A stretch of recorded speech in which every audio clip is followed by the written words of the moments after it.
Assalamualaikum warahmatullahi wabarakatuh. Perkenalkan, nama saya Eka Anissa Putri, NIM 2019-61035 dari kelas 4A, Prodi Pendidikan Seni Pertunjukan, mata kuliah Kepramukaan. Baiklah, pada kesempatan kali ini saya akan menjelaskan materi yang berjudul Praktek Lapangan Bina Satuan Siaga dan Penggalang. Langsung saja ke materi yang pertama, yaitu mengenal golongan siaga dan penggalang. Golongan siaga. Pramuka siaga merupakan sebutan bagi anggota pramuka yang berusia 7-10 tahun. Penggunaan kata siaga diambil dari Roman sejarah perjuangan bangsa Indonesia, di mana anggota awal perjuangan bangsa Indonesia ditandai dengan lahirnya Budi Utama pada tahun 1908, menjadi pertanda rakyat Indonesia tengah menyiagakan diri untuk mencapai kemerdekaan. Kemudian golongan penggalang. Pramuka penggalang merupakan golongan sekaligus sebutan bagi anggota pramuka yang berusia 11-15 tahun. Penggunaan istilah penggalang diambil dari romantisme sejarah perjuangan bangsa Indonesia. Kata penggalang merujuk pada masa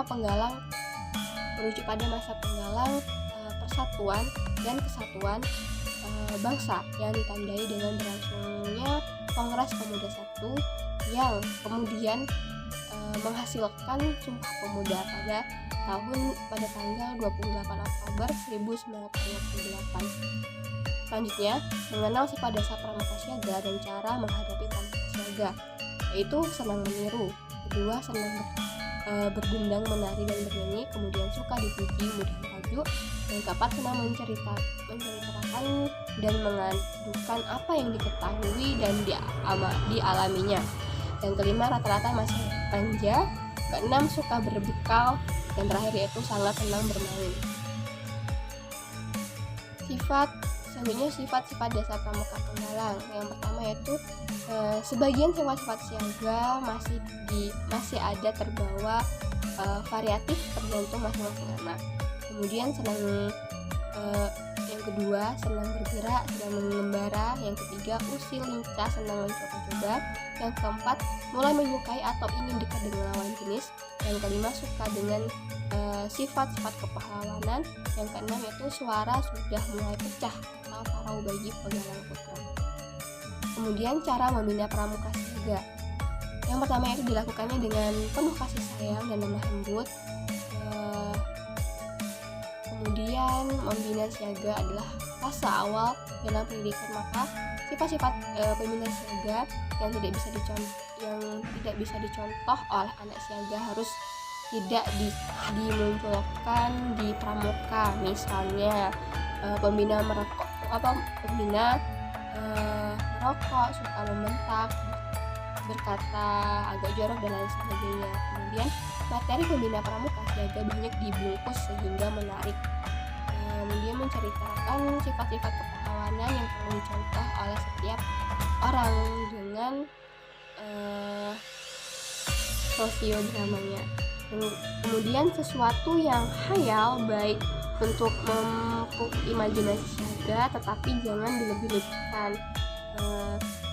Cerita tentang fabel baik pula untuk siaga dalam abad modern ini, baik pula apabila menggunakan imajinasi tersebut dipadukan dengan teknologi.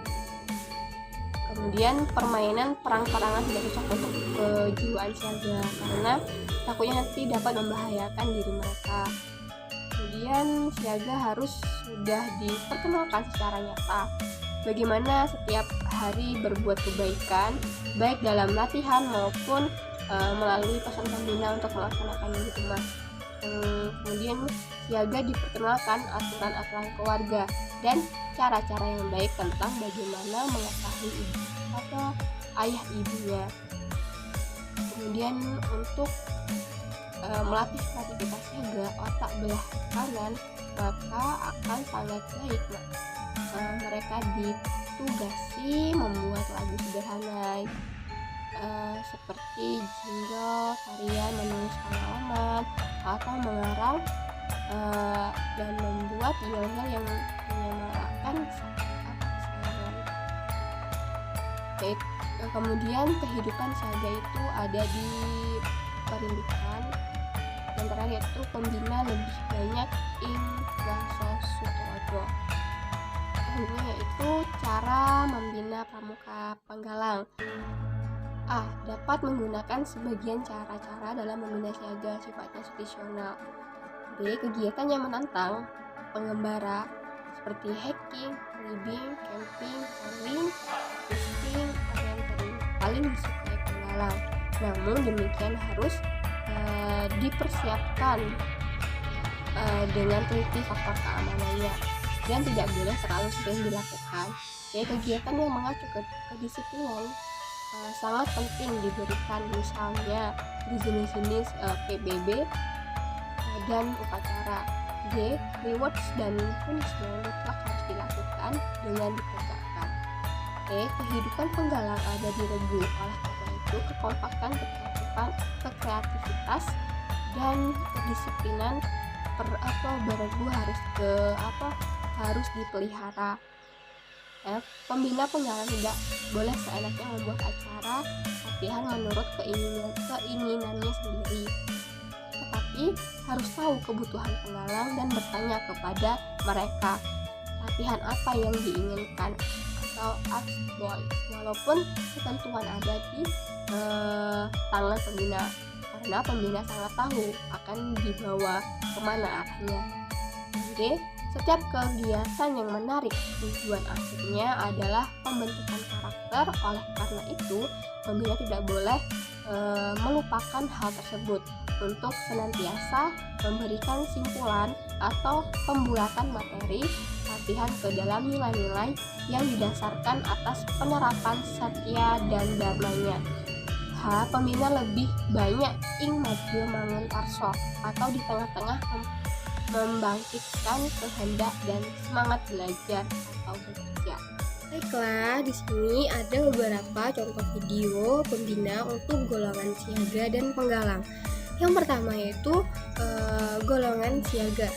Di sini pembina menggunakan prinsip penerapan Ingatso Sungtodo, yaitu mencontohkan di depan menjadi teladan. Di sini pembina memberikan materi tentang rukun Islam dengan menggunakan yel-yel. Videonya sebagai berikut.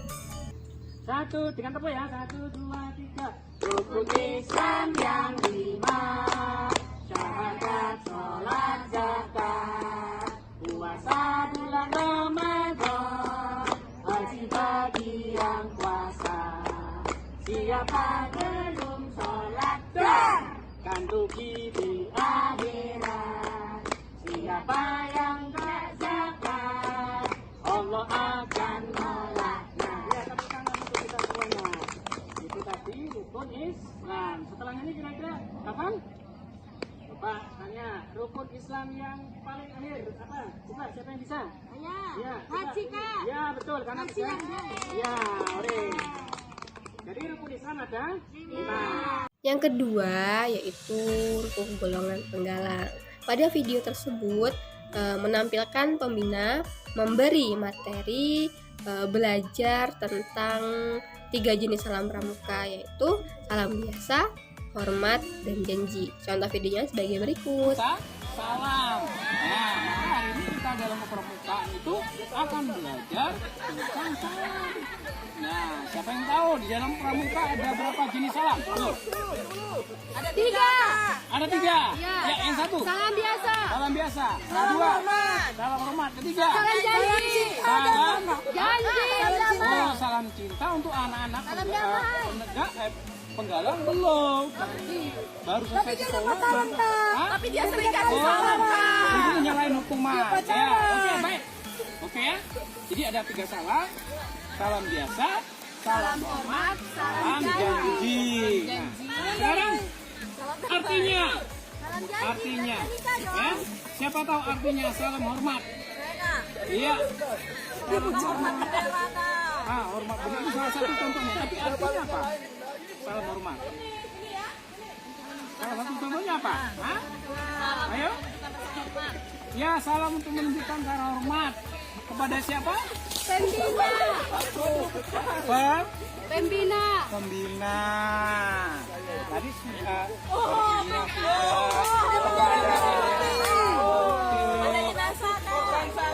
kepada jenazah. Apa lagi? Pimpinan. Kepada pimpinan. Siapa misalnya? Salah satu contoh kepada pimpinan. Presiden. Gubernur.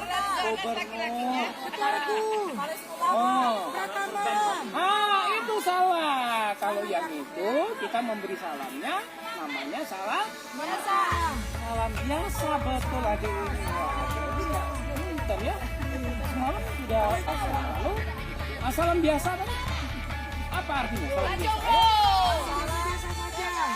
Ya. Betul. Ya. Salam yang diberikan kepada sesama kita atau sesama anggota. Lalu salam janji. Salam janji. Ayo, ada ini belum dari tadi diam terus nih.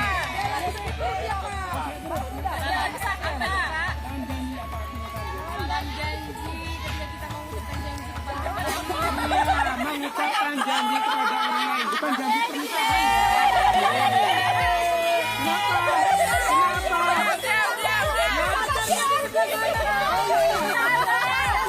Oh iya. Jadi salam janji itu salam yang diberikan kepada orang lain. Kepada anggota pramuka kita yang ketika akan mengucapkan janji pramuka. Janji setia ya Kak? Oh janji setia kan? Iya janji setia. Biasanya tahun lagi baru kita janji. Masih kecil. Iya masih SMP. Iya masih SMP. Adik-adik. Nah, dari dalam salam pramuka kalau kita memberikan salam biasa kita misalnya salam biasa ya, salam biasa itu bisa kepada sesama anggota pramuka, kepada orang tua, kepada pembina upacara, ya. Nah kalau kepada orang tua kita memberi salamnya bagaimana? Cium. Iya, sarung tangannya, cium tangannya. Kalau sesama pramuka bagaimana memberi salam sesama pramuka? Sekian materi yang dapat saya sampaikan. Apabila ada salah kata saya mohon maaf. Kepada Allah saya mohon ampun. Wabillahi taufiq wal hidayah. Wassalamualaikum warahmatullahi wabarakatuh.